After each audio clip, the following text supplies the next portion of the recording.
आज का टॉपिक है रिव्यू आर्टिकल और उसके टाइप्स। सबसे पहले हम ये समझते हैं कि रिव्यू आर्टिकल क्या होता है। रिव्यू आर्टिकल यानी एक ऐसा रिसर्च पेपर जिसमें रिसर्चर पहले से किए गए स्टडीज यानी कि रिसर्च पेपर्स को कलेक्ट करता है और उनको कलेक्ट करने के बाद में उनकी समरी, कंपैरिजन और एनालिसिस करता है। जैसे कि क्या की फाइंडिंग्स है, क्या रिसर्च गैप है, क्या मेथोडोलॉजी अडॉप्ट की गई है। इसमें रिव्यू पेपर में रिसर्चर खुद कोई नया एक्सपेरिमेंट नहीं करते या कोई नया ट्रायल नहीं करते, बल्कि वो दूसरे रिसर्चर्स के किए गए काम को पढ़कर उसे समझाते हैं और ये बताते हैं कि उस टॉपिक पर अभी तक क्या क्या फाइंडिंग्स हैं, क्या क्या रिसर्च गैप्स हैं और क्या क्या मेथोडोलॉजीज यूज की गई हैं और फ्यूचर में उनको बेस बनाकर हम आगे क्या रिसर्च कर सकते हैं। अब अगर हम रिव्यू आर्टिकल के टाइप्स की बात करें तो मेन टाइप्स में सबसे पहले आता है नैरेटिव रिव्यू। नैरेटिव रिव्यू जैसे कि इसका नाम बताता है, रिसर्चर किसी भी टॉपिक को स्टोरी लाइक स्टाइल में एक्सप्लेन करता है। इसमें कोई फिक्स्ड मेथड या स्टैटिस्टिकल एनालिसिस नहीं होता, बस लॉजिक और एक्सपीरियंस के बेसिस पे ये एक्सप्लेन किया जाता है कि कौन सी स्टडी क्या बता रही है, क्या उसमें फाइंडिंग्स है। अगर हम एग्जाम्पल लें तो जैसे योगा और एचआरवी यानी कि हार्ट रेट वेरिएबिलिटी पे अगर स्टडीज है और उसका कोई ओवरव्यू कोई लिख रहा है तो उसमें वो सिर्फ इतना समझाएगा कि अभी तक जितनी भी स्टडीज हुई हैं पिछले से, फॉर एग्जाम्पल अगर उसने 20 साल के रिसर्च पेपर लिए तो वो बताएगा कि क्या क्या रिसर्च हुई है। उसका नैरेटिव रिव्यू पेपर में कोई फिक्स्ड मेथड नहीं होता, वो सिर्फ लॉजिकली लिखता जाता है। फॉर एग्जाम्पल ऐसे लिख सकते हैं कि पिछले 20 सालों में योगा प्रैक्टिसेस जैसे कि प्राणायाम, आसन और अगर मेडिटेशन भी उससे इंक्लूड किया है तो कह सकते हैं कि इस पर बहुत सारी स्टडीज हुई हैं। इनमें एचआरवी यानी हार्ट रेट वेरिएबिलिटी में पॉजिटिव रिस्पॉन्स मिला है और ज्यादातर रिपोर्ट्स बताती है कि योगा से पैरासिम्पैथेटिक सिस्टम को एक्टिवेट होने में काफी बूस्ट मिलता है। सो नैरेटिव रिव्यूज बहुत आसान है और इजी तरीके से एक्सप्लेन कर सकते हैं, लेकिन इनमें कोई स्टैटिस्टिकल प्रूफ नहीं होता और बायस होने के चांसेस ज्यादा होते हैं। नेक्स्ट आता है हमारा सिस्टमैटिक रिव्यू। सिस्टमैटिक रिव्यू जैसे कि इसका नाम बताता है, बहुत ही मैथोडोलॉजिकल तरीके से किया जाता है। रिसर्चर एक फिक्स्ड क्वेश्चन को फ्रेम करता है, फिर वो हर स्टडी में से यानी हर रिसर्च पेपर में कुछ प्री डिफाइंड रूल लगाकर उसको चूज करता है। फॉर एग्जाम्पल कि इंक्लूजन एक्सक्लूजन क्राइटेरिया क्या होगा, इससे बायस कम होता है। जैसे कि क्या मेडिटेशन से स्लीप क्वालिटी इंप्रूव होती है और उसका हेडिंग होगा और फिर वो कहेगा ए सिस्टमैटिक रिव्यू ऑफ आरसीटीज। इसका अगर हम कोई दूसरा एग्जाम्पल लें तो ऐसे समझ सकते हैं कि पहले ही हमने सिस्टमैटिक रिव्यू में कोई क्वेश्चन डिसाइड कर लिया कि क्या रेगुलर योगा प्रैक्टिस से एचआरवी में स्टैटिस्टिकली सिग्निफिकेंट कुछ इंप्रूवमेंट होता है। इस फ्रेम करने के बाद में फिर फिक्स डेटाबेसेस जैसे कि पबमेड है, स्कोपस है, वहां से डेटा कलेक्ट किया जाता है।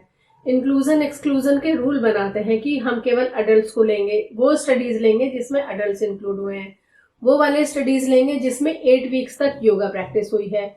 और इस तरह से हर स्टडी की क्वालिटी को रिसर्चर इवेलुएट करते हैं। इसमें रिजल्ट बहुत रिलायबल आते हैं, टाइम टेकिंग होता है क्योंकि हर स्टेप डॉक्यूमेंटेड होता है। नेक्स्ट हमारा थर्ड टाइप है Meta analysis. Meta analysis actually में सिस्टमैटिक रिव्यू का एक्सटेंशन ही है। इसमें सिर्फ फर्क इतना होता है कि स्टडीज के न्यूमेरिकल रिजल्ट्स को कंबाइन करके स्टैटिस्टिकल रिजल्ट निकाला जाता है। इसको हम ऐसे समझ सकते हैं कि हमने एक ओवरऑल एवरेज इफेक्ट साइज का हमें पता चल जाता है। अगर हम इसमें अगेन एग्जांपल लें योगा का तो हम कहेंगे कि effect of yoga on blood pressure, Meta analysis of 30 studies, ये हमारा हेडिंग हो गया। अब मेटा एनालिसिस यानी कि हम नंबर्स को कंबाइन कर रहे हैं, यानी कि इसमें रिसर्चर्स उन्हीं सिलेक्टेड स्टडीज के न्यूमेरिकल एचआरवी डेटा, जैसे कि इसमें आरएमएसएसडी होता है, एसडीएनएन है, कई सारे वैल्यूज होते हैं एचआरवी डेटा में, उनको कंबाइन करके एक ओवरऑल स्टैटिस्टिकल रिजल्ट निकालते हैं। जैसे कि रिजल्ट ऐसे हो सकता है कि योगा इंटरवेंशन से RMSSD में ऑन एन एवरेज 18% इम्प्रूवमेंट दिखा। सो इसमें हमें एक क्वांटिटेटिव प्रूफ मिल जाता है, पर इसका ड्रॉबैक ये है कि इसमें हम केवल उन्हीं स्टडीज पे इसको हम कर सकते हैं जहां पे हमारे पास न्यूमेरिकल डेटा होता है। फोर्थ रिव्यू टाइप है स्कोपिक रिव्यू। जब टॉपिक बहुत ही नया हो या टॉपिक बहुत वाइड हो और रिसर्चर सिर्फ इतना देखना चाहता है कि अभी तक रिसर्च एरियाज इस फील्ड में क्या क्या है, तब वो स्कोपिक रिव्यू पे काम करता है। इसमें कोई बहुत ज्यादा डिटेल्ड डेटा एनालिसिस नहीं होता, एक सिर्फ मैप बनाया जाता है कि क्या रिसर्च फील्ड है। अगर हम इसमें एग्जांपल लें तो हम कह सकते हैं कि टाइटल हो सकता है कि AI use in Ayurveda A scoping review. So scoping review meaning map of what exist. यहाँ रिसर्चर एक्सप्लोर करते हैं कि योगा और HRV पर किस किस एंगल से रिसर्च हुई है। फॉर एग्जाम्पल ब्रीदिंग पे हुई है, मंत्रा पे हुई है, योग निद्रा पे है, आसन पे है, कौन से जेंडर डिफरेंसेस थे, क्या जेंडर के बेसिस पे कुछ डिफरेंसेस स्टडीज में आए हैं। इस तरह से इसमें काम होता है। तो ज्यादातर स्टडीज का जो फोकस है वो हम इस तरह से डिसाइड कर लेते हैं, और इसमें नए टॉपिक को समझने का ये एक बेस्ट तरीका होता है। पर इसमें अगेन एक ड्रॉबैक है कि डिटेल्ड स्टैटिस्टिक्स नहीं मिल पाती। फिफ्थ टाइप आती है क्रिटिकल रिव्यू।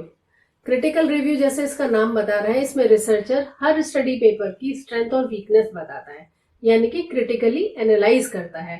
वो ये बताते हैं कि स्टडी ठीक है या क्या स्टडी में कोई कमी है, अगर कमी है तब क्या कमी है। अगर हम इसमें टाइटल लें कोई तो कह सकते हैं कि critical review of studies linking Mantra with brain waves. So critical review जज द स्टडीज। क्रिटिकल रिव्यू में क्या हो रहा है, हम स्टडीज को जज कर रहे हैं। हम हर पेपर को इवेलुएट करते हैं कि क्या क्या इसके स्ट्रॉन्ग और वीक पॉइंट्स हैं। फॉर एग्जाम्पल कोई पेपर है से त्यागी एंड कोहेन, इसमें हम कह सकते हैं कि उन्होंने लार्ज सैंपल लिया इसलिए उनकी फाइंडिंग्स स्ट्रॉन्ग है। कोई दूसरा पेपर है say for example Gupta, we can say कि इसमें सैंपल साइज छोटा था तो रिलायबिलिटी कम है। तो यहाँ पे हमें क्रिटिकल इंसाइट्स तो मिल गई, पर इसमें ओपिनियन बायस आ सकता है अगर क्राइटेरिया क्लियर नहीं हो। सिक्स्थ टाइप आती है इंटीग्रेटिव रिव्यू। इसमें क्वांटिटेटिव और क्वालिटेटिव दोनों ही तरह की स्टडीज को मिक्स किया जाता है ताकि एक ओवरऑल पिक्चर रिसर्चर को मिले। इसमें अगर हम कहें तो टाइटल हो सकता है integrative review of yoga, meditation and pranayama effects on stress. So integrative review का मतलब हुआ कि हम दोनों ही डेटा टाइप्स को मिक्स कर रहे हैं, यानी कि क्वालिटेटिव और क्वांटिटेटिव दोनों को मिक्स करके फिर हम इसको लिख रहे हैं। जैसे कि योगा प्रैक्टिशनर्स में पैरासिम्पैथेटिक डोमिनेंस के फिजियोलॉजिकल मार्कर्स के साथ में हमने एक सब्जेक्टिव कामनेस रिपोर्ट भी प्रिपेयर की। तो हमने ये दो चीजें यहाँ क्वालिटेटिव और क्वांटिटेटिव दोनों ले लिया, तो इसमें हमें एक हॉलिस्टिक पिक्चर मिली एंड पर इसमें एनालिसिस कॉम्प्लेक्स हो जाता है। नेक्स्ट आता है 7 रैपिड रिव्यू। जैसे कि इसका नाम बता रहा है, जब किसी भी टॉपिक की हमें समरी चाहिए, बहुत ही क्विक समरी चाहिए, जैसे कि किसी पॉलिसी या किसी अर्जेंट रिसर्च के लिए, तब शॉर्टकट में जल्दी से हम रैपिड रिव्यू कर सकते हैं। इसमें अगर हम टाइटल लें तो कह सकते हैं रैपिड रिव्यू ऑन कोविड-19 and mental health. So rapid review यानी कि quick summary for urgent use. सो जब भी हमें जल्दी इंफॉर्मेशन चाहिए किसी डिसीजन के लिए या पॉलिसी के लिए, तब प्रिलिमिनरी एविडेंसेस को देखने के लिए हम इसे यूज कर सकते हैं। एग्जाम्पल के लिए कि योगा HRV इंप्रूव करता है लेकिन डिटेल्ड स्टडीज रिक्वायर्ड हैं। सो फास्ट एंड यूजफुल हो जाता है फॉर पॉलिसी मेकर्स, लेकिन डेप्थ कम होती है। सो ये कुछ मेन टाइप्स हैं रिव्यू पेपर्स के। अगर हम इसे एग्जाम में याद करने के पॉइंट ऑफ व्यू से समझें तो नैरेटिव यानी कि कहानी जैसा, सिस्टमैटिक यानी कि स्टेप बाय स्टेप हमने रूल्स अपने डिसाइड कर लिए, मेटा एनालिसिस यानी कि कुछ नंबर क्रंचिंग है, स्कोपिक यानी कि हम फील्ड मैप कर रहे हैं, क्रिटिकल जजमेंट जैसे कि इसका नाम बता रहा है कुछ क्रिटिक्स है, इंटीग्रेटिव यानी कि मिक्स डेटा वाला, रैपिड यानी कि जल्दी जल्दी वाला शॉर्ट वर्जन।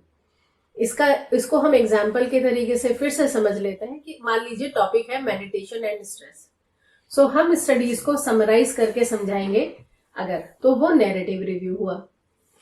अगर हम फिक्स्ड मेथड से काम करेंगे कि हमने पबमेड स्कोपस का क्राइटेरिया लगाया, इंक्लूजन एक्सक्लूजन क्राइटेरिया लगाया, तब वो सिस्टमैटिक रिव्यू हुआ। अगर हम उन स्टडीज के नंबर्स यानी कि एंजाइटी स्कोर्स, HRV वैल्यूज, उसको कंबाइन करके रिजल्ट निकालेंगे, तब वो मेटा एनालिसिस है। लेकिन अगर हम सिर्फ फील्ड एक्सप्लोर कर रहे हैं कि कौन कौन से स्टडी एरियाज हैं, तब वो स्कोपिक रिव्यू आ जाता है। इस तरह से हम याद करने में हमें आसानी होगी। फिर अगर हमारा योगा HRV का एग्जाम्पल जैसे हमने लिया, तो आप बहुत आसानी तरीके से इसी एग्जाम्पल को लेके फिक्स कर सकते हैं कि कहाँ पे कौन सी चीज हमारी फिक्स हो रही है। और आपको कहीं पे इंटरव्यू के लिए जाना है या एग्जाम है, उसमें आसानी होगी। आज के लिए इतना ही। कोई आपका टॉपिक से रिलेटेड क्वेश्चन है, आप कमेंट बॉक्स में लिख सकते हैं और वीडियो को दूसरे स्टूडेंट्स के साथ शेयर भी करें।